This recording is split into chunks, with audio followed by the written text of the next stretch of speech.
ఈ ట్రంప్ మామకు కంపు పెట్టేదాకా మనసున పడతట్టు లేదు కదా. అరే ఎప్పుడు ఏదో ఒకటి పుల్ల పెడతానే ఉంటాడు, మన ఇండియన్స్‌తో ఆడుకుంటూనే ఉంటాడు. ఎక్కడ దేడిది మగ్గాడో ఏం పాడో. నేనే కాదు, ఇప్పుడు ఎన్నో ఆశల మీద అమెరికా పోయినోళ్ళు, పోతున్నోళ్ళు అట్లనే తిడుతుర్రు ట్రంప్ మామను.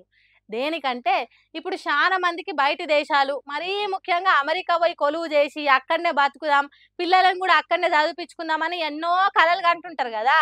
ఆళ్ళ కలలల్ల మన్ను కాదు, ఏకంగా కారమే జల్లిండు.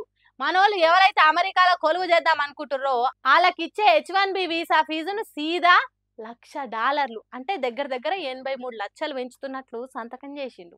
ఇదివరకు ఈ ఫీజు $215 ఉండే. అసొంటిది ఇంతగనం పెంచేసరికి అమెరికా పోయి కొలువు చేద్దామని కలలు కంటున్న మనోళ్ళంతా తిట్టుకోబట్టిర్రు. ఆల్రెడీ కొలువు చేస్తున్నోళ్ళు ఎంబటే అమెరికా రావాలని కంపెనీలు కబుర్లు పంపినాయి. అమెరికాల H1B వీసాలు ఉన్నోళ్ళ దాంట్లో 71% మన ఈ భారతీయులే ఉన్నారు. ఇన్ఫోసిస్, విప్రో, కాగ్నిజెంట్, టీసీఎస్ అసొంటి అవిట్లల్ల పని చేస్తున్నోళ్ళు ఎక్కువున్నారు. మీరు ఏడున్నా అమెరికా రావాలని పిలుపొచ్చింది. మరి ఎందుకు ఇట్లా ఉన్నట్టుండి అంటే, ఆళ్ళ దేశం యువతకు ఉద్యోగ అవకాశాలు పెంచాలనే మనల్ని గిట్ల నడుమిట్లా ఆగం చేస్తుండు. మన దేశ ఆర్థిక వ్యవస్థను దెబ్బతీయాలనే ట్రంప్ గిట్ల చేసిండని పెద్ద పెద్దోళ్ళు అంటుర్రు. కానీ ఇది ఉల్టా అమెరికాకే పెద్ద దెబ్బ పడతది. మీరు ఫీజు పెంచితే అమెరికా పోయేటోళ్ళు తక్కువైతారు. అట్లా మా మాతృదేశానికి సేవలు అందించే మార్గం మా యువతకే దక్కుతది కదా.